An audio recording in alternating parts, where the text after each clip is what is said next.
Bismillahirrahmanirrahim. Assalamualaikum warahmatullahi wabarakatuh. Waalaikumsalam warahmatullahi wabarakatuh. Alhamdulillahirabbil alamin. Puji syukur kami panjatkan kehadirat Allah Subhanahu wa taala yang selalu memberikan nikmat kepada kita. Ya, bermacam-macam nikmat termasuk yang tidak kalah pentingnya dari semua nikmat adalah nikmat iman dan nikmat Islam.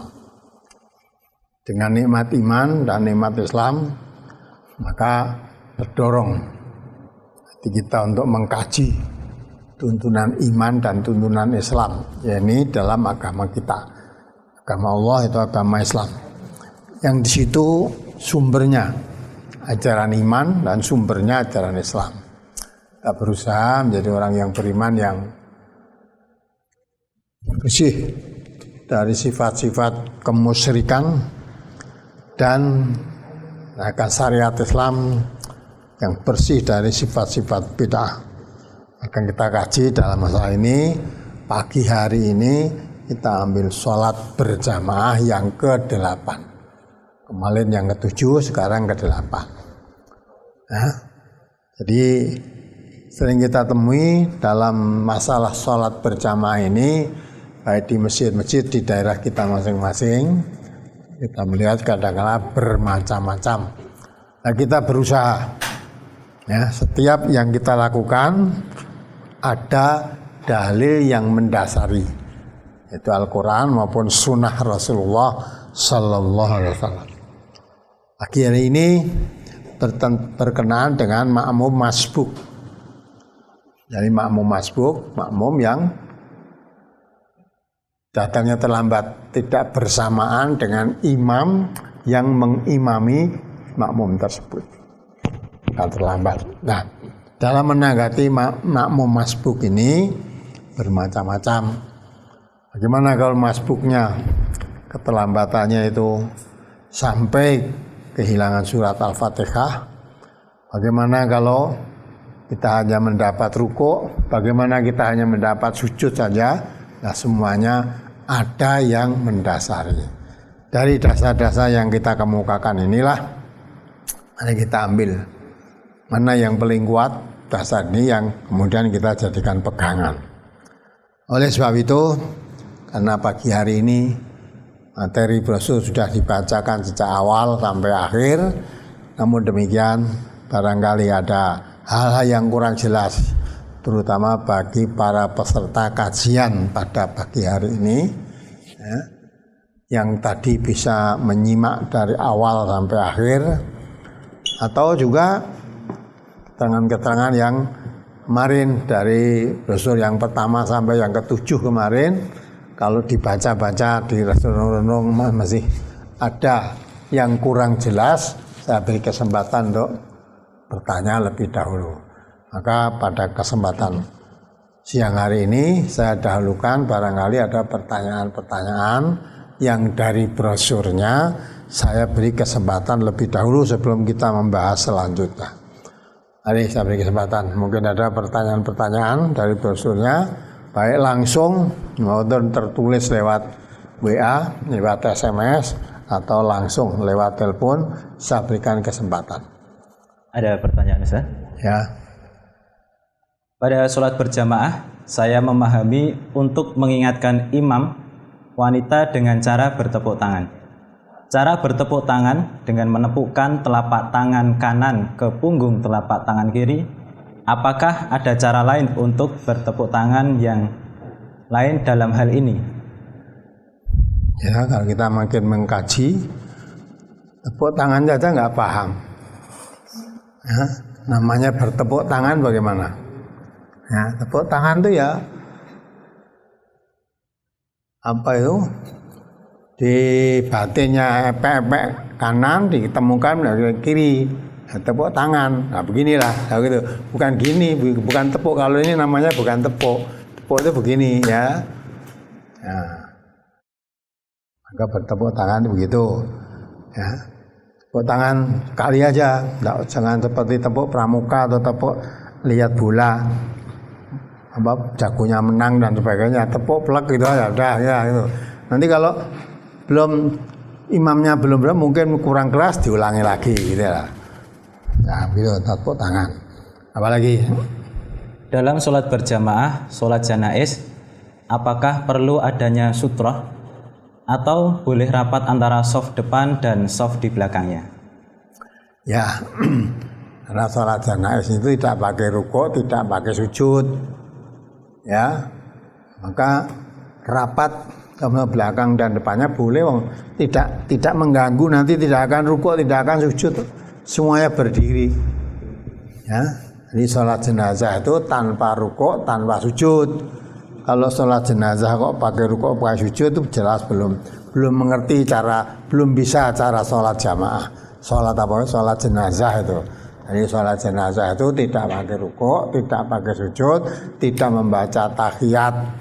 Nah itu, maka rapat. Depan dan di belakangnya rapat lebih baik, orang tidak pakai rukuk. Kalau pakai sujud nanti kalau depan dan belakang rapat kan mengganggu kalau sujud nanti. Kalau rukuk ya mengganggu. Apalagi? Mau bertanya tentang brosur Ahad yang lalu tentang sujud sahwi. Bagaimana caranya menambahkan sholat yang kurang jumlah rakaatnya karena terlupa?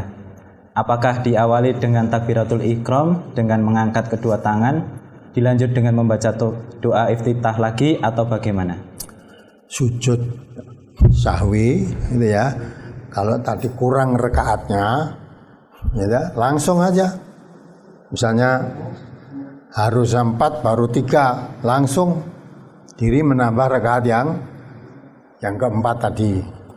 Tidak takbiratul ihram itu hanya sekali, ya, waktu permulaan saja lah. Kalau itu nambah kekurangan, maka nanti kalau makmum ya, ke imamnya salam lah, makmumnya berdiri langsung menambah rakaat yang kekurangannya tadi. Nah, sebelum salam nanti sujud sahwi, sebelum salam sujud sahwi gitu lah.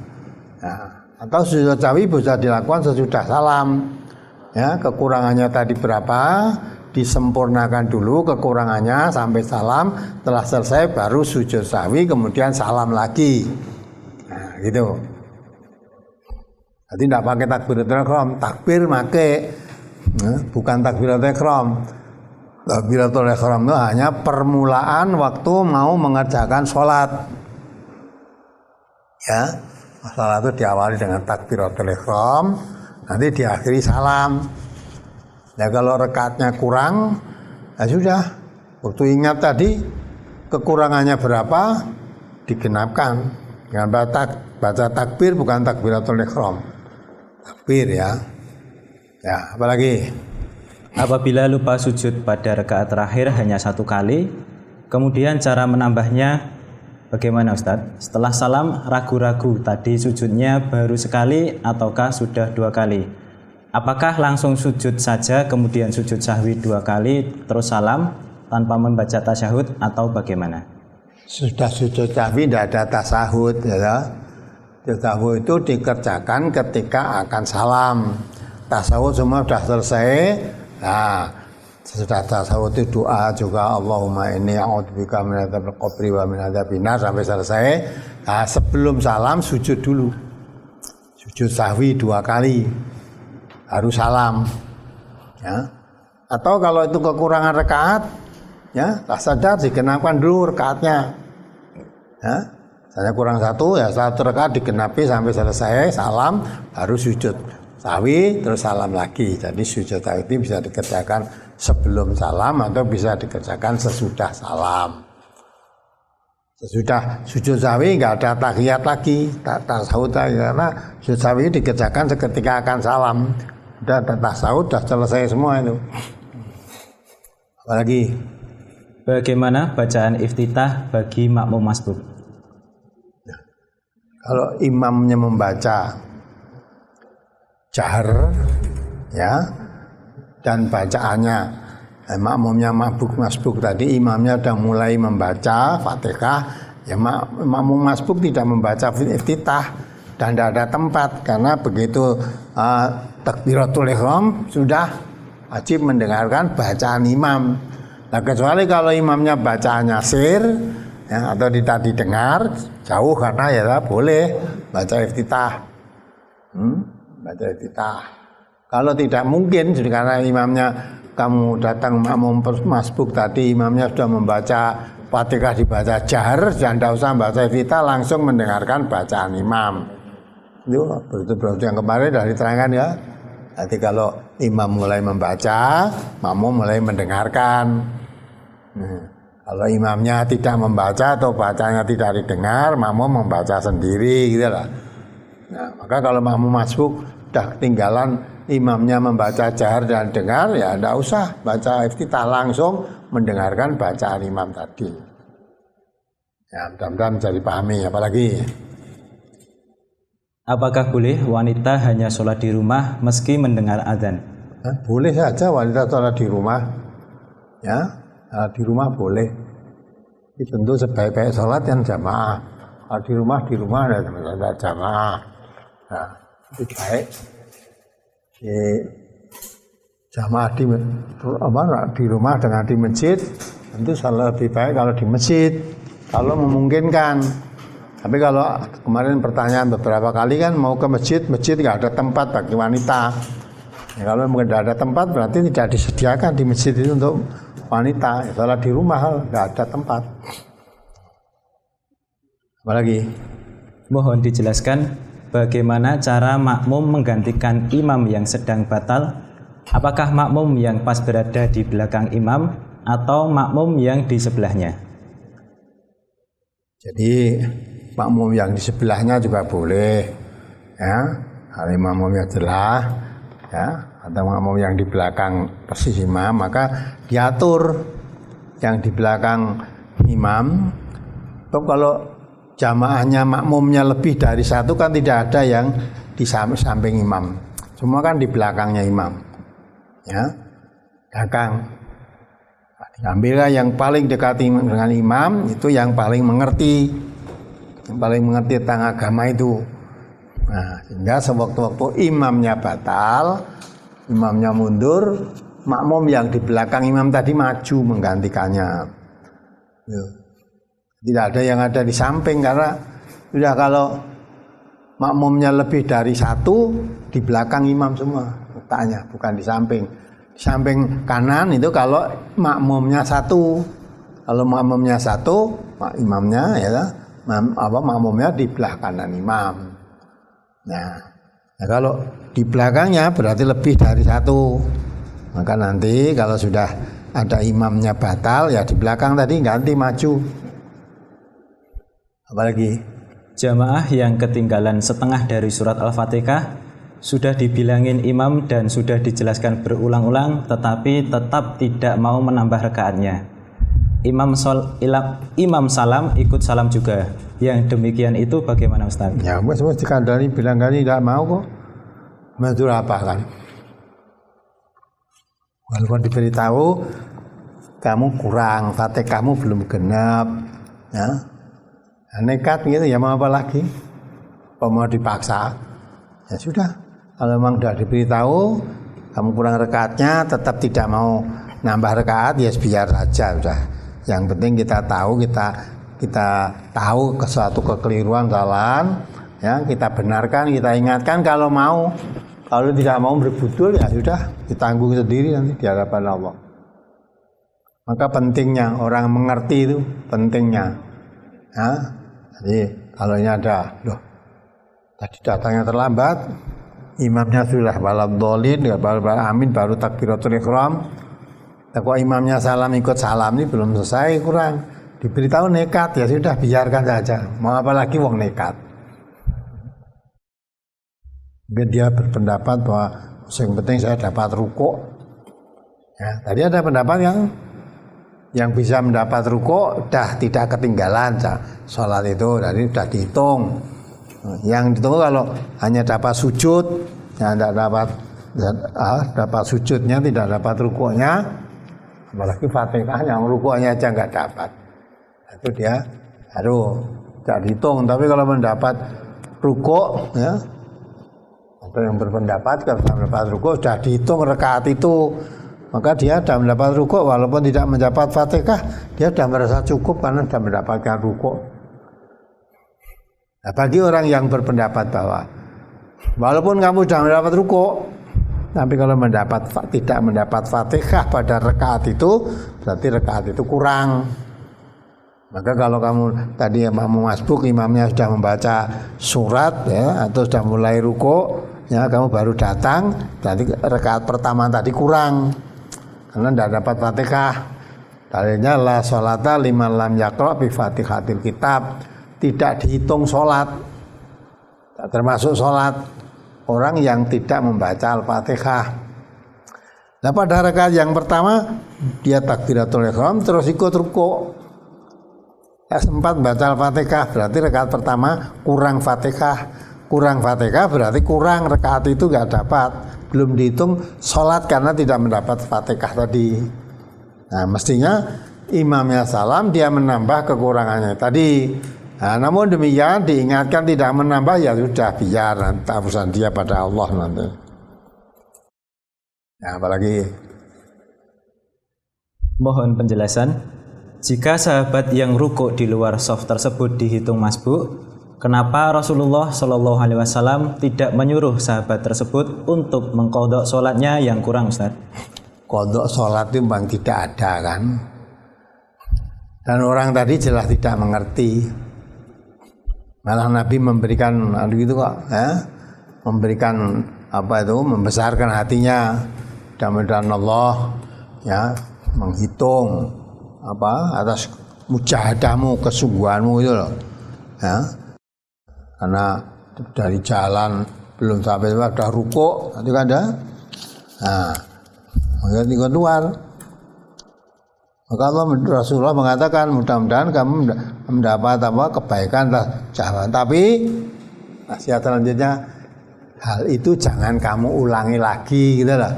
Itu keliru, tapi karena keliru kamu tidak mengetahui, ya sudah kali ini ya, tapi nanti jangan diulang seperti itu lagi. Lalu jangan diulang seperti itu lagi bagaimana?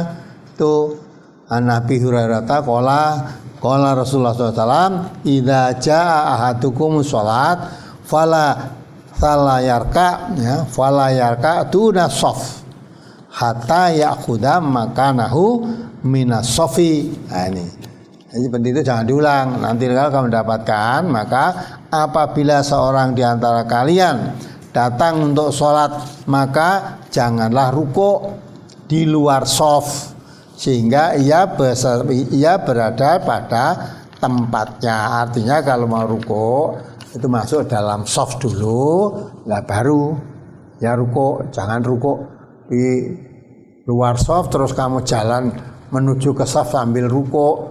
Nah karena kamu tadi dilakukan begitu oleh sahabat tadi karena belum tahu, ya sudah tidak perlu diulangi sholatnya, tapi kali ini saja jangan kamu ulangi seperti itu lagi. Ya, padahal nasihat ini ada dua pemahaman. Jangan kamu ulangi, ada yang memahami jangan kamu ulangi sholatnya, mudah dihitung. Tapi yang dimaksud itu jangan kamu ulangi seperti itu. Nah terus bagaimana? Maksudnya kalau kamu mau mendapati imam sama mendapati sholat tapi sudah rukuk, ya, kalau kamu mau menyusul rukuk, masuk shaf dulu. Masuk shaf, lurusan barisan, baru rukuk. Jangan seperti itu kamu rukuk di jalan terus sambil melaku yang shaf, itu nggak betul. Itu. Nah untuk kamu dapat shaf, kan nanti masjidnya agak besar seperti masjid besar Surakarta itu. Lagi teko Serambi ngarep itu, imamnya ada rukuk, kamu rukuk. Dah, kalau melaku yang shaf depan, urung nanti tekan shaf, imamnya sujud. Nah terus bagaimana kamu? Imamnya sujud, kamu geremet dengan sujud begitu. Nah itulah, maka yang dimaksud itu jangan kamu ulangi itu. Seperti itu jangan kamu ulangi. Ya, kalau kamu mau mengikuti imam yang sedang rukuk tadi, masuk shaf dulu, baru rukuk, bukan rukuk terus jalan menuju shaf, tidak. Nah itulah pemahaman ini yang perlu dimengerti. Ya, apalagi kalau kita masbuk dan mendapati imam dalam rakaat ketiga, apakah kita perlu baca iftitah atau langsung Al-Fatihah? Khawatirnya kalau kita membaca iftitah lalu Al-Fatihah, maka akan ketinggalan lagi karena di rakaat ketiga imam hanya membaca Al-Fatihah. Tidak masalah, tinggalan lagi kan yang kamu dapat itu yang kamu hitung, yang tidak dapat nah itu yang namanya kekurangan, disempurnakan nanti yang kekuranganmu tadi ya, yang kurang coba dibaca nih ya, kalau masuk jangan tergesa-gesa ya, halaman 2 yuk. Brosur halaman 2. An Abi Hurairah an Nabi sallallahu alaihi wasallam qala idza sami'tumul iqamah famshu ila sholati wa alaikum bis sakinati wal waqari wa la tusri'u fama adraktum fasallu wa ma fataku fa atimmu. Dari Abu Hurairah dari Nabi sallallahu alaihi wasallam beliau bersabda, apabila kalian mendengar iqamah berjalanlah menuju masjid untuk sholat. Dan hendaklah kalian datang dengan tenang dan tunduk, dan janganlah tergesa-gesa. Apa yang kalian dapatkan sholat bersama imam, maka sholatlah bersama imam. Dan apa yang kalian ketinggalan, maka sempurnakanlah. Nah, ini pakai ya. Sholat itu tidak perlu datang iqamah tadi ya, supaya tidak terlambat terlari-lari, tergesa-gesa lari-lari maunya supaya tidak ketinggalan. Maka perintah Nabi, datanglah kamu dengan tenang aja, tidak perlu tergesa-gesa. Nah, nanti setelah sampai di tempat pengimaman tadi, kamu menjadi makmumnya, yang kamu dapati itulah yang kamu dapat. Yang tidak kamu dapati karena terlambat tadi, lah itu kamu sempurnakan setelah nanti imamnya salam. Jadi yang kamu dapati itu kamu dapat. Yang tidak kamu dapati, namanya kekurangan, kamu sempurnakan setelah imamnya salam. Nah, maka ke situ ditinggalkan. Ya, Nabi mengatakan, ya, jangan tergesa-gesa. Nah, jangan. Dan yang kalian dapatkan sholat bersama imam, maka sholatlah bersama imam. Yang kalian ketinggalan, maka sempurnakanlah. Hadis riwayat Bukhari. Jadi datang ke contoh minggu sholat jamaah tidak perlu tergesa-gesa, apalagi lari-lari nggak perlu, datang aja wajar tenang, tidak usah lari-lari. Nah, sampai di tempat pengimaman terlambat, ya sudah. Kalau terlambat, lah yang kamu dapat tadi itu dah didapat. Yang keterlambat sehingga kekuranganmu nanti disempurnakan, dah selesai sholat imamnya tadi, ya imamnya salam, kamu menambah kekurangannya tadi, lah itu. Tidak perlu lari-lari tergesa-gesa, nggak perlu. Nah, itu ya tuntunan sholat jamaah. Apalagi saat mau mengerjakan sholat berjamaah di rumah, apakah harus didahului dengan iqamah? Nah iya, kalau di iqamah betul iqamah itu.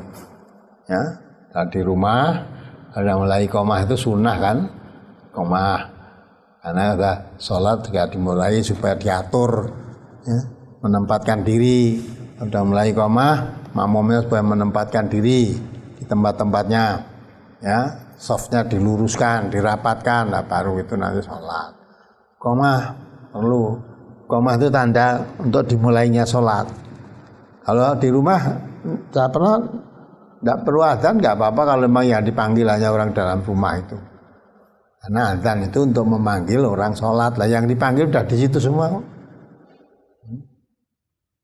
Apalagi untuk sholat yang dijamak, apakah setiap selesai sholat yang pertama diawali dengan qomat juga? Ya kalau dijamak kan ya begitu, memang diawali sholat mulai sholat. Nanti terus setelah sholat berdiri lagi qomat.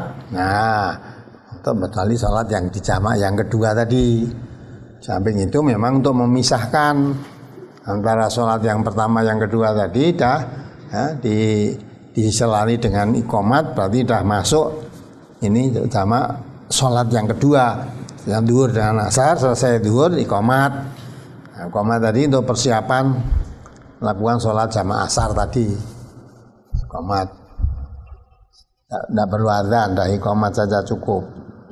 Apalagi? Apakah saya harus sujud sahwi bila saya lupa membaca surat di rakaat ketiga? Tidak ada itu.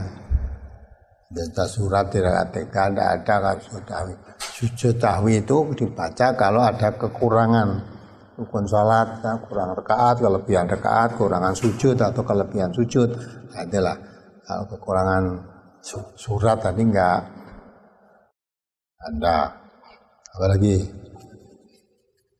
Ustadz, setelah sholat berjamaah itu dilanjutkan zikir.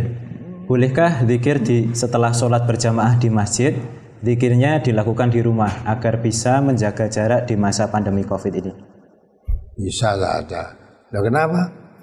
Jaga jarak kok tidak neng omah apa zikir di masjid apa nggak bisa? Boleh dilakukan di rumah ya boleh kalau rumahmu dekat ya dengan masjid. Rumahmu adoh dari masjid kalau dilakukan di rumah, dah melakukan kok masjid ke rumah nanti lupa, ya. Dilakukan di masjid itu tidak apa-apa. Baik, zikir tidak merubah. Kenapa wong soft salat tadi pun rapat, kalau zikir aja rapat kenapa zikir? Tapi mau kamu lakukan di rumah ya boleh saja. Biasanya anak-anak rumah orang kelakon. Kalau begitu salam terus zikir kan udah. Kalau udah di rumah, nah, nanti ketemu anaknya, ketemu istrinya, ya di rumah terus dicari gendong anaknya itu ya lah lupa kucek karena anaknya lupa zikirnya nanti. Apalagi? Sholat zuhur berjamaah, 2 rakaat pertama imam membaca jahar karena lupa. Bagaimana hukumnya untuk imam dan jamaahnya?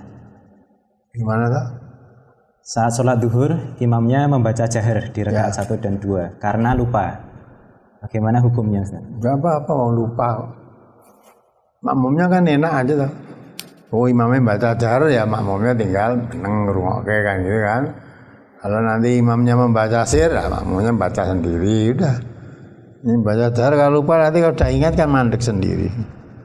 Pokoknya jadi makmum, kalau imamnya membaca jahar, makmumnya mendengarkan. Kalau imamnya membaca sir, makmumnya membaca sendiri. Jadi lah.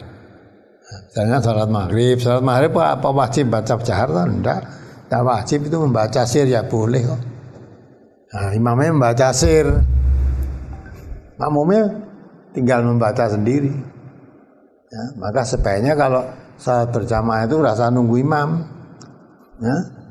Terus takbiratul ihram udah rasa nunggu imam minggu mau coba banter apa lah. Kalau nanti nunggu ternyata imamnya baca sir, nah, maka kita takbiratul ihram langsung baca doa iftitah, ta'awudz, bismillah, terus baca Fatihah. Lah ternyata baca Fatihah belum selesai, imamnya membaca jahar, ya sudah berhenti. Pindah tidak teruskan membaca, tapi meneruskan dengan mendengarkan bacaan imam tadi. Nah, maka ada tuntunannya tuh, wa idza kabara fakabiru, ya, wa idza raka'a farka'u, wa idza apa? Imam apa? Qara'a, fasma'u. Ya, dengarkan. Jadi kalau imam mulai baca, kamu mendengarkannya. Apalagi? Di tempat saya, jamaah putri diajak meluruskan softnya ada yang tidak mau. Apabila sholat sudah dimulai, mereka bergeser merenggang. Bagaimana jamaah yang demikian itu, Ustaz? Nah, mau diapakan? Nah, yang penting imamnya sudah mengatur. Ya. Atur imam itu sebelum sholat. Ya, sholat. Dah rapat mulai, dah rapat tuh belum merenggang dah itu bukan tanggung jawab imam, ya. Wis rapat malah merenggang itu kenapa? Lah kalau dia malah sengaja menyalahi hukum Rasulullah, nah itu faqad dzalla mubina. Kalau Rasulullah memerintahkan sholat jamaah itu softnya supaya rapat, kok ini malah wis rapat direnggangkan lah. Kok memilih renggang berarti memilih apa yang diputuskan oleh Rasulullah. Nah, memilih apa yang diputuskan Rasulullah berarti dia memilih jalan yang sesat. Coba dibaca lagi ayat 36 surat Al-Ahzab itu. 36 tuh. Quran surat Al-Ahzab surat ke-33 ayat 36. A'udzu billahi minasyaitonir rajim. Wa ma kana lil mu'minin wala mu'minatin idza qadallahu wa rasuluhu amran ay yakuna lahumul khiyaratu min amrihim. Wa may ya'sillaha wa rasulahu faqad dhalla dhalalan mubina.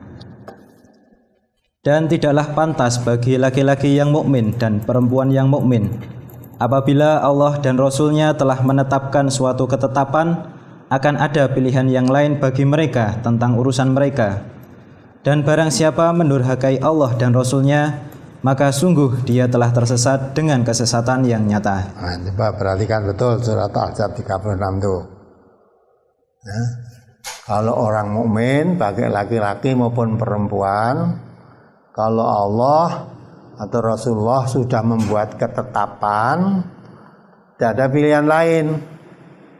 Siapa yang ada pilihan lain selain apa yang menjadi ketetapan Allah atau ketetapan Rasulullah, sungguh dia sudah sesat yang nyata. Ya, Rasulullah membuat ketetapan. Kalau sholat itu jamaah, ya sholat jamaah, shafnya harus rapat, lurus dan rapat. Ya. Dan ini tidak mau rapat, sudah rapat malah direnggangkan. Nah itu berarti kan dengan keputusan Rasulullah dia tidak puas. Mantap kalau buatan sendiri. Maka Allah katakan barang siapa maksiat, ya tidak mengikuti apa yang menjadi ketetapan Allah, apa yang menjadi ketetapan Rasulullah, faqad dhalla dhalalan mubina. Sungguh dia telah sesat yang nyata. Ya. Dituntun jalan yang lurus tidak mau, malah dia memilih jalan yang sesat. Ya. Kenapa? Kok begitu? Lurus barang wis imamnya mulai berdiri malah merenggang sendiri. Berarti kan tidak puas dengan ketetapan Rasulullah. Juga tidak puas dengan ketetapan Allah. Karena Allah laqad kana lakum fi Rasulillah uswatun hasanah. Allah itu membuat suatu ketetapan, Rasulullah itu menjadi suri teladan yang baik bagi kamu. Liman kana yarjullah, barang siapa yang mengharapkan balasan dari Allah, mengikuti apa yang dari Rasulullah. Dan Rasulullah membuat ketetapan dalam masalah itu. Shollu kama ra'aitumuni usolli. Salatlah kamu seperti kalau kamu melihat aku sholat. Kalau aku sholat dalam sholat jamaah, aku mengatur sholat itu supaya rapat. Kalau ada shaf yang kosong supaya diisi. Jangan sampai shaf yang kosong tidak diisi nanti ditempati setan. Setan itu selalu innama ya'murukum bisu wal fahsya, lalu mengajak berbuat jelek dan berbuat keji. Maka setan itu aduwwum mubin, musuh yang nyata. Maka kalau ada shaf kosong supaya tidak diberi tempat setan, langsung diisi. Nah ini malah sudah rapat malah dikosongkan. Ini kan nyalai tuntunan Allah, nyalai tuntunan Rasulullah. Nah kita rapopo sesat, kata Allah tadi kamu sesat yang nyata. Kalau sesat itu sudah tidak ada yang bisa meluruskan. Untuk menyelamatkan mau dalam sesat kok. Kalau Allah menghendaki sesat, tidak ada orang bisa menyelamatkannya. Ya, nggak dari itulah. Perlunya ngaji itu begitu, ngerti tuntunan Allah maupun tuntunan Rasulullah. Nah, ngerti itu diamalkan. Kalau sudah ngerti kok tidak mengamalkan, tidak apa bedanya mengerti dan tidak mengerti. Maka jangan sampai termasuk kita mengaku iman, tapi kalau diperintah untuk mengikuti tuntunan kebenaran, jawabnya saya maksiat. Nah, jadi tidak samina wa atona, tapi samina wa asaina. Saya sudah ngerti tuntunan itu, sudah tahu. Memang menurut Nabi, sholat itu harus rapat, lurus rapat kalau jamaah. Tapi tidak mau rapat saya, sumuk-sumuk. Itu karena tempatnya masih longgar untuk rapat susuan. Nah, kalau tidak mau begitu, Nabi dawuhi rapat, kok kamu tidak mau, berarti kamu milih jalan yang sesat yang nyata. Kalau udah ketemu orang semacam itu, mau apa lagi? Yang penting kalau jadi imam, atur, luruskan shotnya, rapatkan barisannya. Kalau sudah lurus rapat, sudah mulai sholat. Sudah mulai sholat kok merenggang sendiri dah, tanggungannya nanti di hadapan Allah ditanggung sendiri.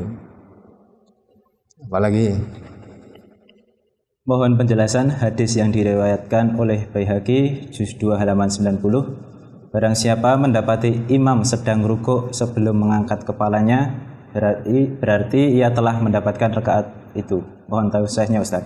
ya, ada keterangannya darah tiba-tiba. Brosur halaman 6. An Zaid bin Wahbin qala kharajtu ma Abdillahi yakni Ibnu Mas'udin min darihi ilal masjid. Falamma tawassatna al masjidah raqa'al imam. Fakabbara Abdullah wa raqa'ah wa raq'atu ma'ah. Thumma masyaina raqi'aini hatta tahaina ila sofi hina rafa'al qaumu ru'usahum. Falamma qadal imamu sholata kumtu wa ana ara anni lam udrik. Fa akhadha Abdullahi biyadi wa ajlasani. Dari Zaid bin Wahab, ia berkata, aku keluar bersama Abdullah, yakni Ibnu Mas'ud, dari rumahnya menuju masjid. Ketika kami sudah sampai di bagian tengah masjid, imam rukuk. Maka Abdullah bin Mas'ud bertakbir kemudian rukuk, dan aku pun ikut rukuk bersamanya.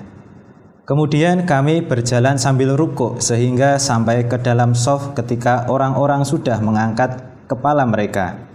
Setelah imam menyelesaikan sholat, aku bangkit, karena aku mengira belum mendapatkan 1 rakaat. Namun Abdullah menarik tanganku dan mendudukkanku sambil berkata, sesungguhnya engkau telah mendapatkan rakaat itu. Hadis riwayat Baihaqi juz 2 halaman 90. Apa yang ditanyakan? Coba dibaca itu keterangannya. Keterangan, dengan dasar hadis dan riwayat di atas, mereka memahami perkataan rakaatan diartikan rukuk, dan mereka memahami wala ta'ud dengan jangan mengulangi sholat, sehingga apabila makmum masbuk mendapatkan rukuk bersama imam, maka sudah dihitung mendapat 1 rakaat. Pendapat kedua, makmum masbuk yang tidak mendapatkan Al-Fatihah tidak dihitung 1 rakaat meskipun mendapatkan rukuk bersama imam dengan alasan An Ubadah bin Somiti anna Rasulullah sallallahu alaihi wasallam qala la sholata liman lam yaqra bi Fatihatil kitab. Dari Ubadah bin Somit bahwasanya Rasulullah sallallahu alaihi wasallam bersabda, tidak sah sholat bagi orang yang tidak membaca Al-Fatihah.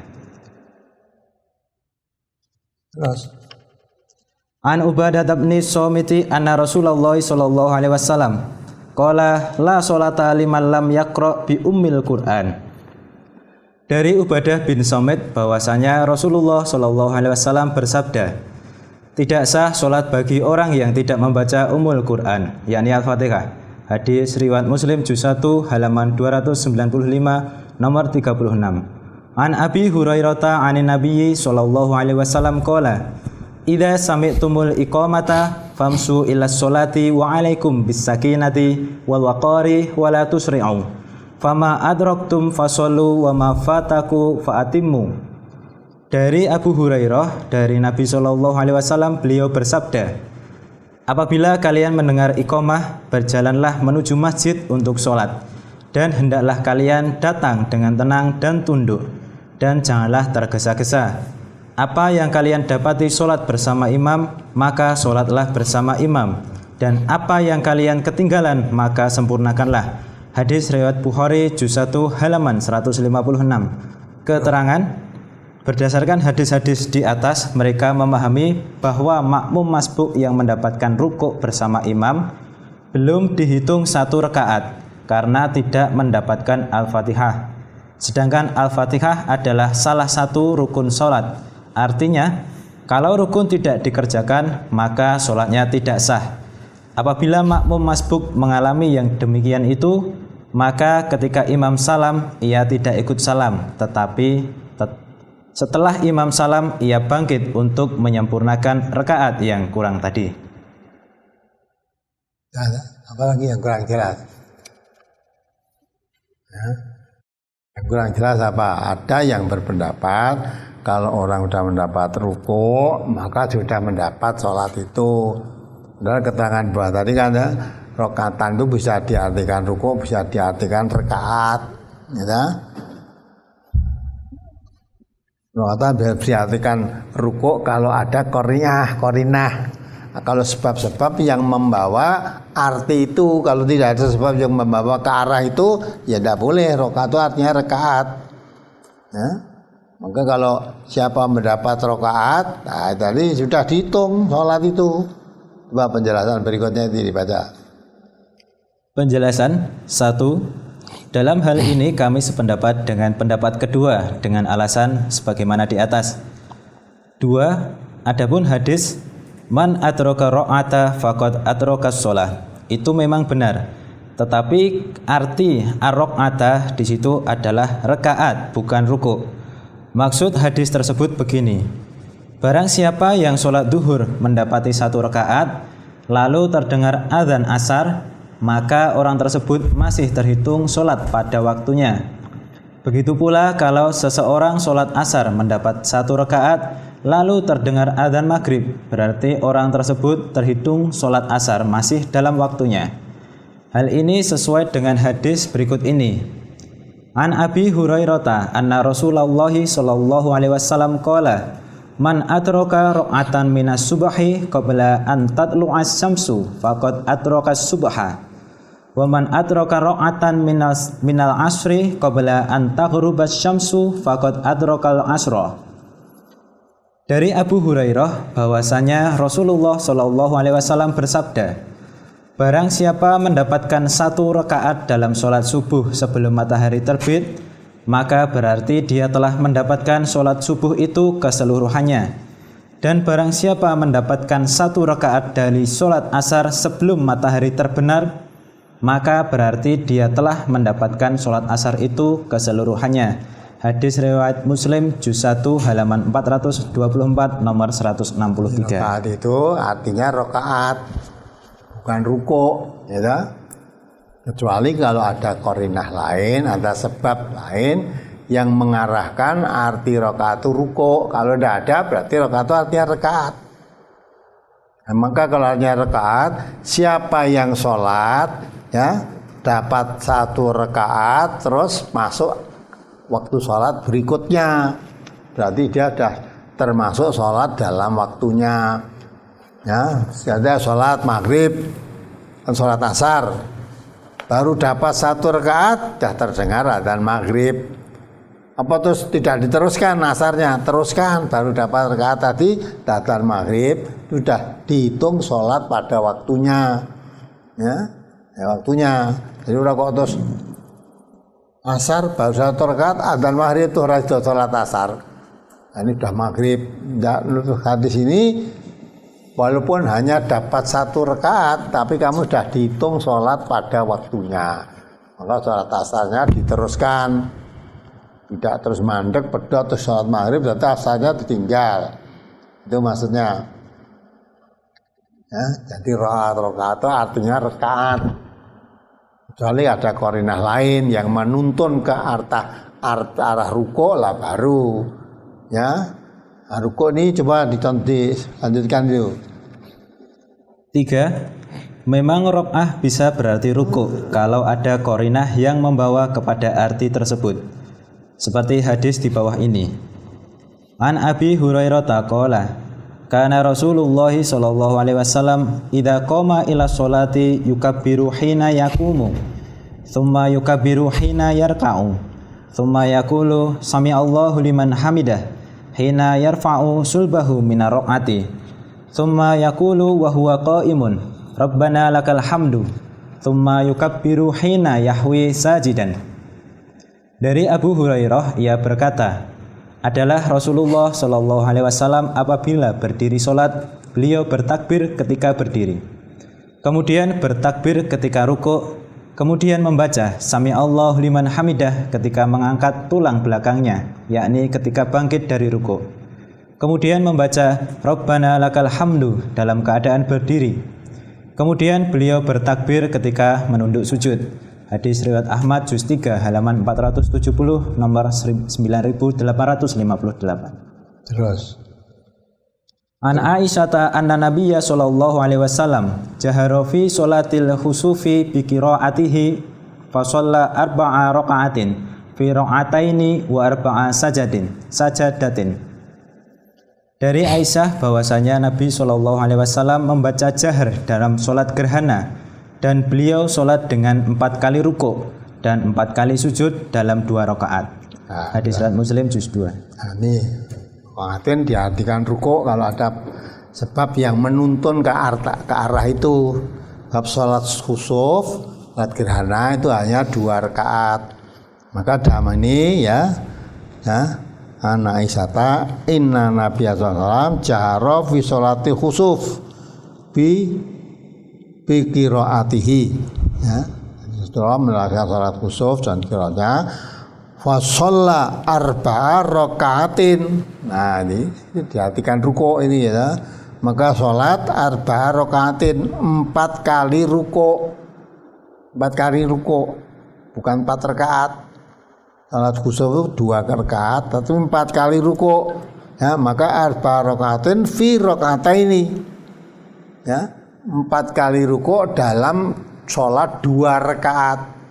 Sholat 2 rakaat tapi rukuknya 4 kali ya, wa arba'a sajadatin dan sujud 4 kali. Jadi sholat gerhana itu bilangan rakaatnya 2 rakaat, sujudnya 4 kali, rukuknya 4 kali.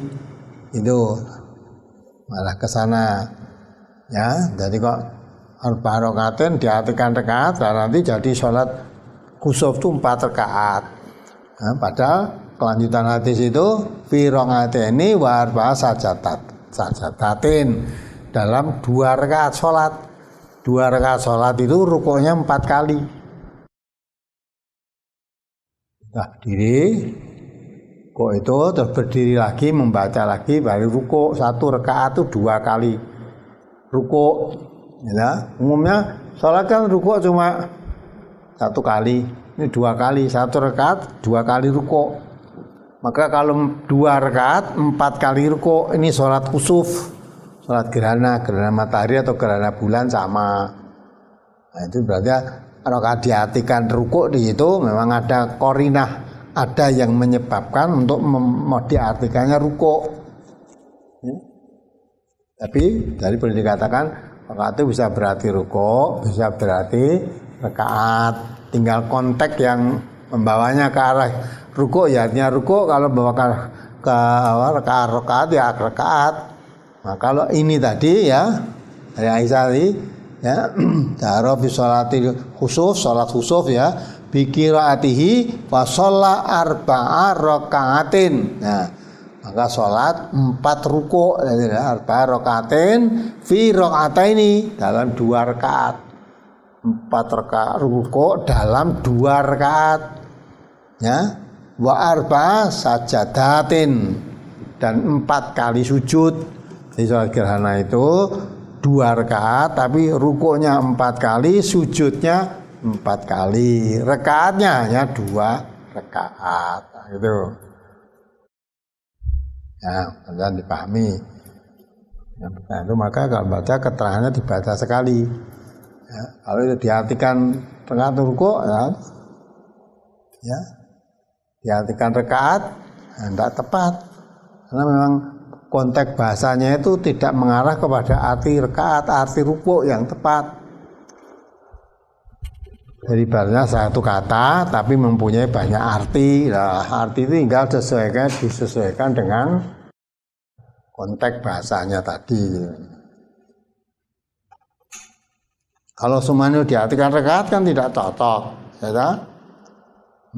Di situ Arabi sholatil khusuf, dalam sholat khusuf bi qiraati dengan qiraah fa shalla arba'a rakaatin, maka sholatlah 4 rakaat. Kalau diartikan sholat 4 rakaat kan tidak cocok. Fi rakaataini lah, sholatlah 4 rakaat dalam 2 rakaat kan tidak cocok itu. Kalau diartikan rakaat tidak cocok itu. Kalau diartikan rakaat berarti arba'ata rakaatin, maka sholat 4 rakaat fi rakaataini di dalam 2 rakaat. Bagaimana? Sholat 4 rakaat di dalam 2 rakaat. Maka yang tepat rukuk 4 kali di dalam 2 rakaat. Ini salat khusuf. Walaupun 2 rakaat rukuknya 4 kali. Tapi kalau diartikan rakaat tidak cocok. Ya, salat 4 rakaat di dalam 2 rakaat, kan tidak cocok itu. Ya, mudah-mudahan tidak dipahami. Apalagi Mohon dijelaskan posisi duduk makmum masbuk kalau imam sudah duduk tawaruk tahiyat akhir. Apa-apa ya duduk seperti imam duduk tahiyat akhir memang mau salam. Nah, kalau kamu belum salam ya tidak duduk tahiyat akhir, belum salam. Kalau kamu ikut duduk tahiyat akhir ya tidak masalah karena imam itu wajib diikuti. Imamnya duduk tahiyat akhir ya kamu duduk tahiyat akhir ya tidak salah. Namun demikian kalau kamu tidak duduk tahiyat akhir tidak salah juga. Karena apa? Karena imam duduk begitu tahiyat akhir, imamnya sudah akan salam, lah kamu belum. Ya, duduk tawaruk itu karena nanti kalau sudah akan salam. Nah, karena kamu belum akan salam, maka duduknya seperti tahiyat awal, tidak salah itu. Tapi kalau kamu mengikuti duduknya imam juga tidak salah, tapi jangan mengikuti salamnya. Duduknya saja diikuti, tapi salamnya tidak diikuti. Karena kalau sudah salam berarti sudah selesai. Lah imamnya tadi salam, memang imam sudah selesai. Lah kamu belum selesai, maka imam salam, kamu berdiri lagi menambah kekurangannya tadi, menyempurnakan dari kekurangan yang ketinggalan tadi. Nah, apalagi? Ustadz, kalau sujud sahwi itu setelah salam atau sebelum salam? Kalau sebelum salam, apakah sebelum sujud sahwi membaca tasyahud dulu? Oh iya, kalau salam itu membaca tasyahud dulu. Pokoknya akan salam. Setelah akan salam, sebelum salam yaitu membaca tasyahud, ditambah lagi membaca doa sesudah tasyahud itu, Allahumma inni a'udzubika min adzabil qabri wa min adzabin nar wa min fitnatil mahya wal mamat wa min fitnatil masih dajjal. Mestinya kan assalamualaikum itu kan. Nah, sebelum salam sujud sahwi dulu baru salam. Tuh. Atau ada juga karena kekurangan rakaat tadi dah genepi dulu rakaatnya sampai selesai. Misalnya kurang 2 rakaat ya 2 rakaat sempurnakan sampai salam. Setelah salam sujud lagi, namanya sujud sahwi tadi, 2 kali sujud terus salam lagi. Jadi tidak usah baca tahiyat. Ya, kalau dikerjakan sesudah salam ya dah tadi kurang 2 rakaat genepi 2 rakaat. Semua 2 rakaat selesai salam. Setelah salam berdiri lagi. Nah, kok berdiri duduk. Ya, salam duduk lagi terus sujud 2 kali terus salam lagi tanpa membaca tasyahud lagi. Jadi salamnya membaca salam lagi tapi tasyahudnya tidak usah membaca tasyahud lagi gitu. Itu kalau dikerjakan sesudah salam. Apalagi? Saya seorang makmum, setelah salam saya melanjutkan berzikir. Namun saat berzikir belum selesai, imam berdiri dan mengajak salam-salaman kepada seluruh jamaah. Saya posisi di belakang imam, kemudian saya ikut berdiri karena kalau tidak ikut nanti menghalangi. Setelah ikut salam-salaman saya melanjutkan berzikir. Apakah yang seperti itu sudah benar, Ustaz? Ya. Kamu ikut berdiri karena apa? Pekewo tadi lah. Jangan ngatek orang ya nanti pekewo. Enggak, kalau kamu tetap duduk zikir, saya rasa ya enggak usah ikut berdiri. Kalau kamu ikut berdiri berarti siap bersalam-salaman tadi. Kalau kamu tetap duduk, saya rasa ya yang berdiri mubeng salaman tadi kalau ada orang duduk tidak mungkin akan dipaksa ya, tetap duduk dilewati kamu nanti. Yang kabeh do ngadeg ora terus dari pekewoh. Jadi berdirinya karena pekewoh tadi.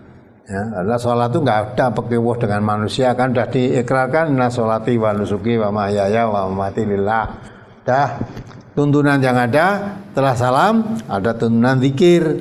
Tidak ada tuntunan sholat sambil berdiri mubeng-mubeng itu tidak ada tuntunannya begitu itu. Nah, kalau orang melaksanakan begitu, kamu tahu tuntunan ya sudah orang biar begitu, kamu nggak usah ikut. Ya, nggak usah ikut begitu. Kamu tetap zikir aja. Nah, kalau khawatir menghilangi, geser aja dudukmu maju ke depan atau ada kemundur dikit ya. Dan dah biar di tempat untuk lewat tadi biar kamu kasih jalannya aja, kamu tetap duduk dan tidak akan dipaksa. Banyak orang yang karena pekewo sholat. Ada lagi sholat qoblal Jumat itu ya. Dan sholat qoblal Jumat, kalau sudah waktunya mimbar itu, nah, nanti ada sholat qoblal Jumat semua berdiri, ya. Walaupun kamu sebenarnya tidak yakin adanya itu, karena semua berdiri, kamu ikut berdiri melu sholat. Sholatnya karena pekewo dengan yang lain tadi. Jadi bukan karena Allah. Ada Allah dan nuntutkan inna sholati lillahi rabbil alamin. Mestinya gitu. Nah kamu sholat apa qoblal Jumat? Sholat qoblal Jumat itu enggak ada. Ya. Dalam tuntunan tidak ada. Adanya ba'dal Jumat. Sholat ba'dal Jumat itu kalau kamu kerjakan di masjid, Ketiga nih. ya, Kedua. 4 rakaat, artinya 2 kali salam, 2 kali salam. Kalau dikerjakan di rumah, sudah selesai sholat Jumat, zikir selesai, udah pulang. Ya, pulang nanti dikerjakan 2 rakaat. Kalau di rumah cukup 2 rakaat. Tapi kalau mau kerjakan sholat qoblal ba'dal Jumat itu dikerjakan di masjid, ya, 4 rakaat. Pelaksananya 2 kali salam. Jadi 2 rakaat salam, berdiri lagi 2 rakaat salam. Nah, tapi sholat qoblal Jumat itu tidak ada. Kalau sholat menunggu, ya, menunggu khotib tadi ada, bukan sholat qoblal Jumat, ya, bukan sholat Jumat ya. Jadi, sholat nunggu sampai khotib itu 2 rakaat salam. Kok belum datang, nih sholat lagi 2 rakaat salam. Sampai imam tadi mulai datang mau naik mimbar tadi lah baru berhenti. Tidak sholat itu. Tapi qoblal Jumat 2 rakaat itu tidak ada tuntunannya itu. Kalau setelah qoblal zuhur memang ada 2 rakaat. Dan zuhur 2 rakaat sudah zuhur ada semua. Tapi 2 rakaat Jumat lain. Mungkin orang menyamakan Jumat dengan zuhur. Ada sholat Jumat sebelum zuhur ada, maka sebelum Jumat ada. Nah, ternyata tidak ada sholat. Kalau sholat betul, sholat intidor tadi ya, menunggu datangnya khotib naik mimbar tadi ya. Sebelum datangnya khotib kamu sholat 2 rakaat. Jumlah rakaatnya berapa? Tidak dihitung, pokoknya 2 rakaat salam, 2 rakaat salam, 2 rakaat salam, sampai khotib mau naik mimbar itu baru berhenti. Kalau kamu datangnya awal, sholat intidor mungkin dapat berapa rakaat. Kalau datangnya ngepas bareng dengan khotibnya, mana nggak dapat sholat intidor kan. Begitu datang imamnya, itu langsung naik mimbar khutbah lah, kamu nggak usah sholat intidor, nggak ada waktu lah. Apalagi Jika kita sholat berjamaah yang dibaca jahar pada rakaat pertama dan kedua, ketika imam membaca Al-Fatihah dan surat lainnya, apakah kita boleh mengikuti imam membaca dalam hati? Nah, suruh dengarkan lah, perintahnya suruh mendengarkan. Dengar baca dalam hati boleh. Nanti mendengarkan, sambil hatinya ikut membaca boleh saja, itu membaca mendengarkan yang boleh saja. Tapi kalau membaca, imamnya membaca, kamu ikut membaca, tidak boleh. Ada tegurannya. Siapa yang membaca? Belakang imam tadi. Nabi mengatakan begitu kan? Ada yang menyatakan saya ya Rasulullah, ada baca. Mengapa kamu melawan bacaan saya? Jadi Nabi membaca, kok kamu melawan ikut membaca, itu tidak boleh, ditegur itu. Tapi kalau baca dalam hati sambil mendengarkan boleh saja. Dalam hati kan tidak ada suara. Apalagi, apakah kita boleh sholat sambil memejamkan mata? sholat? Sambil memejamkan mata. Nah, tidak ada tuntunan sholat. Kalau kadang memejamkan mata, kalau tidak, karena apa? Kalau sholat selalu memejamkan mata, ada perintah. Kalau ada orang lewat di depan sholatmu supaya dicegah. Ya, kalau kamu matanya memejam, nanti ada orang lewat di depanmu kan tidak tahu nanti. Ya, kalau dicegah dari nekat boleh dipukul, karena itu setan. Jadi setan, maka lewat ngita-ngita sajadahnya orang di depan sholat itu nggak boleh. Lah supaya tahu kalau ini larangan, maka kamu melek. Ya, lewat di situ dicegah.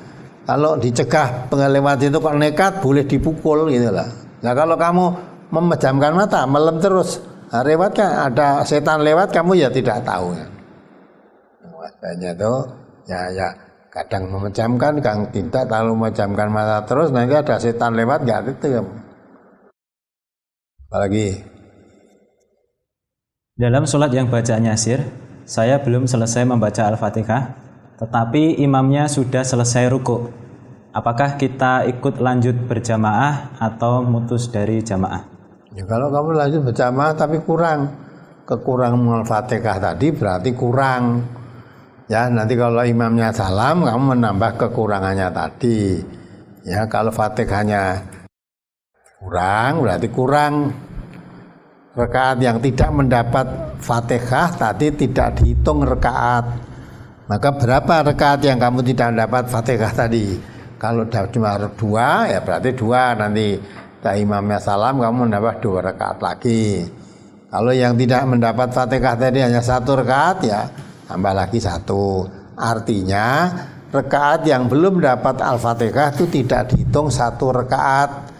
Maka kekurangannya berapa? Tinggal kalau kekuranganmu 2 rakaat, ya tambahnya 2 rakaat. Kalau kekurangannya 1 rakaat, ya tambahnya 1 rakaat. Maka seperti hadis tadi, ya, apa yang kamu dapat bersama imam, lah itulah yang kamu dapat. Apa yang kamu ketinggalan, sempurnakanlah setelah imamnya salam, lah gitu loh. Jadi kalau imamnya salam, kekurangannya tadi sempurnakan. Apalagi? Ketika saya sedang tidak sholat, saat sholat berjamaah di majelis sehabis kajian sebelum pandemi, saya memperhatikan orang-orang yang sedang sholat. Ketika duduk di antara 2 sujud, sikap duduknya ada yang menjulurkan kedua telapak kakinya ke belakang. Ada yang seperti sikap duduk tasyahud awal. Saya belum paham yang demikian itu, mungkin karena kebodohan saya. Mohon dijelaskan sikap duduk di antara 2 sujud yang benar. Kalau memang sikap duduk antara 2 sujud, ya yang betul ya itu. Duduk antara 2 sujud itu bukan kaki di kirinya dimasukkan di bawah kaki kanan, bukan. Ya, duduk iftiros, bukan duduk tawarruk ya. Jadi antara 2 sujud itu ya, duduk antara 2 sujud. Ya. Itu yang pantatnya duduk di atas kaki yang kiri tadi. Kaki yang kiri. Yang kiri diduduki, ya kaki kanan mancat. Tapi kalau akan salam tadi, ya kaki kiri bukan diduduki, diselondokkan di bawah kaki kanan. Kaki kanan yang memancat, kaki kiri di bawah kaki kanan itu tadi. Nah kalau ada orang sholat duduknya seperti antara 2 sujud terus, ya memang begitu. Ada yang tidak paham tadi, ada yang tidak paham. Ya, mau melu-melu sholat is ngono kuwi lah.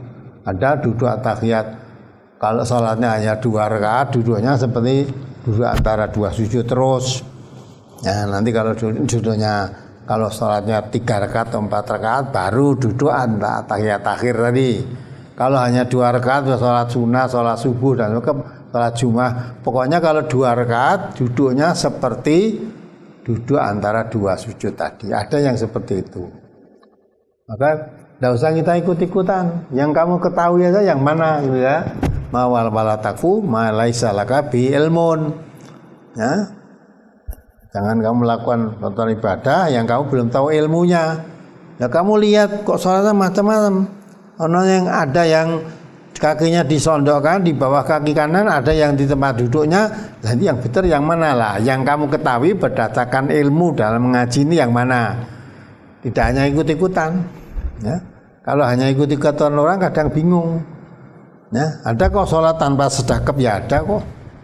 Malah di Mekah sana pas ibadah haji itu ketemu orang sholat tanpa sedekap. Tapi ada yang sholat sedekap terus, ya ada. Nah sekarang kalau kamu melihat begitu bagaimana, tidak usah bingung. Ya, yang kamu tahu yang mana, tahu maksudnya tahu dasarnya, bukan tahu pernah melihat orang sholat tanpa sedekap. Ya, di Masjidil Haram sana ada lagi yang sholat di masjid Madinah ya. Tidak, mau sholat yang kamu tahu yang mana, sedekap apa tidak. Nah, gitu. Maka orang yang punya ilmu tidak mudah bingung. Tapi orang yang tanpa ilmu hanya dasar ikut-ikutan ya itu tadi. Wah ternyata setelah pulang dari haji malah sholatnya beda. Duh, wah sholatnya akhirnya neng ya sedekap apa mulai haji ora sedekap. Oh, mulai haji ora sedekap. Jawabnya apa? Tidak Nabi tidak sedekap tuh enggak, ternyata yang di Mekah ternyata banyak orang tidak sedekap. Jadi sholatmu bukan ikut-ikut Nabi, tapi sholatmu ikut orang sholat di Mekah, di Masjidil Haram. Kamu lihat ada sholat tanpa sedekap, tuh kamu pulang tanpa sedekap. Itu taklid, yang itu nggak ada benarnya. Maka orang yang berilmu itu udah tidak akan mudah bingung. Ada orang sedekap, ada orang duduk tahiyat awal seperti, ada dua tahiyat awal ya kakinya dirondokkan atau tidak. Yang sekarang bagi kamu yang mana yang kamu ketahui. Nah, kalau yang kamu ketahui tidak akan mudah ikut-ikutan orang, tidak mudah taklid gitu. Apalagi bagaimana dengan orang yang ikut sholat berjamaah tetapi selalu terlambat tanpa alasan yang jelas? Apakah termasuk lalai dalam sholat? Ya makanya kamu tidak tahu tuh. Kalau terlambat tapi kamu tidak tahu apa sebabnya terlambat, tidak tahu. Ya, yang penting kalau dia terlambat, jelas sholat yang baik itu sholat yang tidak terlambat. Kalau dia selalu terlambat, mungkin terpengaruh dengan jam kerja, ya, mungkin dia kerja di pabriknya, nah, keluar dari pabrik untuk istirahat, itu sholat misalnya jam 12. Nah di masjid itu sekarang tengah 12 kan sudah mulai duhur, tengah 12 ya sudah mulai sholat, kamu baru datang jam 12 baru keluar walaupun tidak masjid ya toh. Tidak masjid, tapi mamnya sudah terlambat kamu datang. Mamnya sudah dapat 2 rakaat, kamu baru datang. Nah, mungkin terikat kerja tadi. Kalau memang terikat kerja, sebaik-baik sholat itu di awal waktu, afdhalus sholat fi awali waktiha. Awal waktu itu yang paling afdhal. Ya, tapi tidak mungkin dia sholat awal waktu karena terikat kerja, bisa juga kan. Nah maka kalau itu karena terikat kerja, lah kamu yang tidak terikat apa-apa jangan ikut-ikutan seperti itu ya. Jangan ikut-ikutan itu. Lagi tadi silaturahim pagi lewat radio pagi tadi loh, ada seorang dari Kebumen dan lain kerja TKW di Singapura, ya, baru datang itu, karena waktu TKW sudah kerja, tidak diberitahu kalau nanti sholat tidak boleh kan, tidak diberitahu. Ya, ternyata sampai di sana pakaiannya yang dari rumah pakai pakaian panjang-panjang semua diminta, terus diberi pakaian dari sana oleh majikannya, pakaian yang pendek-pendek itu. Nah, sholatnya tidak boleh pakai kudung, terus sholatnya bagaimana? Sholatnya pun ngumpet-ngumpet, tidak berani terang-terangan gitu. Nah, maka akhirnya dia minta pulang sampai di sana. Nah, minta pulang karena dia oleh PT-nya ke sana itu dibiayai, dia tidak boleh kalau belum mengembalikan PT-nya tadi, ya, biayanya. Maka dia potong gaji tadi, ya. Tapi dia akhirnya putus kontrak. Lalu dapat 9 bulan, sudah dapat mengembalikan biaya untuk berangkat sana pada PT-nya, baru ya pulang.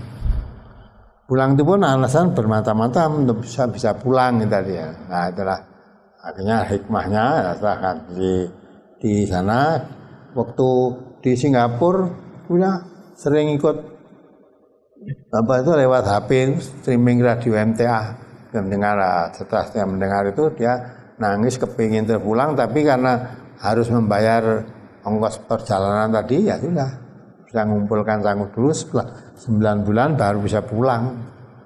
Ya. Nah, sekarang ada apa, kerja apa? Ya sekarang apa adanya, ternyata kerja tapi lebih tenang kan. Nah itulah, maka orang itu karena kalau dapat suatu kenikmatan tidak disyukuri, datang ke suatu tempat, baru nanti mendapatkan sesuatu kesulitan yang tidak pernah didapat ketika di negerinya sendiri. Maka yang paling baik itu orang yang bersyukur nikmat berikan. Apalagi kalau nikmat yang berikan oleh Allah itu nikmat iman, nikmat Islam, tidak bisa dibandingkan dengan nikmat-nikmat yang lain. nikmat iman, nikmat Islam itu wajib disyukuri. Nah, maunya mencari kehidupan yang lebih baik, tapi jelas lebih baiknya dalam arti dunia tadi belum tentu dapat, tapi kerugiannya agamanya jelas hilang. Nah, itu. Apalagi pada saat sholat berjamaah, imam membaca jahar, saya memperhatikan. Kemudian di rakaat ketiga dan keempat, saya hanya diam mengikuti gerakan imam saja karena tidak atau belum bisa membaca Al-Quran dengan lancar. Apakah sholat saya sah, Ustaz? Yo, tidak usah baca Al-Quran dengan lancar. Kalau kamu bisa sholat berarti kan bisa baca Fatihah. Ya. Jadi kalau imamnya tidak membaca jahar, kamu membaca sendiri Fatihahnya. Lalu rakaat pertama, kedua, misalnya setelah isya atau salat maghrib, ya kamu bisa mendengarkan. Nah, setelah rakaat ketiga, imamnya membaca sir, ya kamu membaca sendiri. Baca sendiri. Ya, baca Fatihah paling tidak, walaupun bacaan Qur'annya tidak lancar, kalau namanya kamu sudah sholat, lancar atau tidak boleh meninggalkan baca Fatihah itu. Ya, maka itu dibaca untuk lancarkan dan memperbaiki sambil berjalan. Tapi jangan saya akan sholat nanti kalau sudah baca Quran dengan lancar, enggak. Ya, lancarnya sambil berjalan. Ya, kalau kamu baca Fatihah, anak-anak kecil aja Fatihah itu banyak yang hafal. Hanya kurang lancar, kurang pas, nanti sambil berjalan diperbaiki. Jangan malah meninggalkan sholat. Meninggalkan sholat, nunggu bacanya lancar kapan? Nah, sholat itu, kalau kamu ada kemauan sholat, laksanakan sholat sedapat mungkin. Perkara bacaannya belum lancar sambil berjalan ini perbaiki di luar sholat. Apalagi di masjid tempat saya sholat, sering dijumpai makmum masbuk tidak langsung mengikuti yang sedang imam lakukan, tetapi menunggu imam berdiri dari at-tahiyat awal, sedang makmum tersebut sudah berdiri tegak di samping makmum lain yang sedang at-tahiyat bersama imam. Ya, kalau menurut tuntunan, dah baca tadi dalam itu ada apa yang kamu dapati imam, kamu ikuti. Nah, halaman berapa tadi? Halaman pertama ya. Halaman kedua, Ustaz. Ya, pertama, kedua itu ya dibaca. Halaman kedua, hadis yang pertama. An Abi Hurairah ta'anin Nabi sallallahu alaihi wasallam qala idza sami'tumul iqamata famsu ila sholati wa alaikum bis sakinati wal waqari wa la tusri'u fama adraktum fasallu wa ma fatakum faatimmu. Dari Abu Hurairah dari Nabi sallallahu alaihi wasallam, beliau bersabda, apabila kalian mendengar iqamah, berjalanlah menuju masjid untuk sholat, dan hendaklah kalian datang dengan tenang dan duduk dan tunduk, dan janganlah tergesa-gesa. Apa yang kalian dapatkan sholat bersama imam, maka sholatlah bersama imam. Apa yang kamu dapatkan bersama imam, maka sholatlah. Jadi kalau kamu datang itu imamnya sedang rukuk, ya ikuti rukuk. Imamnya sedang sujud, ikut sujud. Imamnya sedang at-tahiyat, ya kamu ikut duduk at-tahiyat, tidak menunggu tadi. Terus? Dan apa yang kalian ketinggalan, maka sempurnakanlah. Nah, ada yang didapat imam tadi, imam apa sedang apa, ikuti dah. Nah, yang kamu ketinggalan disempurnakan. Ya, ikuti. Nah, sedang kamu rukuk, imam mau ikuti rukuk, iya boleh, memang begitu caranya. Tapi kamu kalau mau mengikuti salat bersama imam tadi, masuk shaf dulu. Masuk shaf, baru kamu takbir, imamnya rukuk lah, kamu ikut rukuk. Dah. Kalau ternyata imamnya tadi itu duduk at-tahiyat awal, kamu masuk shaf dulu, baru takbiratul ihram, terus duduk at-tahiyat awal tadi. Gitu lah. Jadi apa yang kamu dapati sedang imam melakukannya, kamu lakukan tuntunan begitu, kok ngenteni enggak? Itu di. Nah, ada ngenteni tadi, ya mungkin Allah kurang ngenteni ya ora ditung kok ya, daripada ora ditung wis tak ngenteni, ora usah melu ae ngenteni sik lah. Justru kamu nunggu ngenteni tinggal mengikuti tadi pahalanya tentu lebih baik mengikuti karena ada tuntunannya. Kalau kamu ngenteni itu nggak ada tuntunannya. Apalagi pada saat sholat berjamaah, bagaimanakah cara membenarkan bacaan imam apabila kesalahannya pada tajwid, makhraj atau panjang pendek, Ustaz? nah, tidak bisa dibenahi pada saat itu, tidak bisa. Maksudnya selesai lah nanti. Ya, kalau bacaan imamnya kurang baik, lain waktu diberitahu, dinasihati, diluruskan, ya, bacaannya supaya dibetulkan. Yang betul kan memang makhrajnya panjang pendeknya yang kurang betul, kamu betulkan sambil sholat ya tidak akan baik. Nanti kok bener gimana ya mudeng nanti ya. Nanti sudah itu ya lali lagi. Maka membetulkan bacaan makhraj maupun matnya panjang pendeknya pun keluar dari ucapannya dua sholat itu bukan dikerjakan di waktu sholat, diberi pelajaran di luar sholat. Bacaannya biar betul ya, panjang dibaca panjang, pendek dibaca pendek, makhrajnya juga betul. Itu di luar sholat. Kalau kamu membetulkan di luar sholat tidak akan ada manfaatnya, kurang ya. Dah supaya dinasihati kalau bacaannya kurang betul ya. Apalagi maka adanya pelajaran tahsin itu sangat bagus ya, tahsin. Nah, imamnya syukur gelem melu dadak tahsin tadi.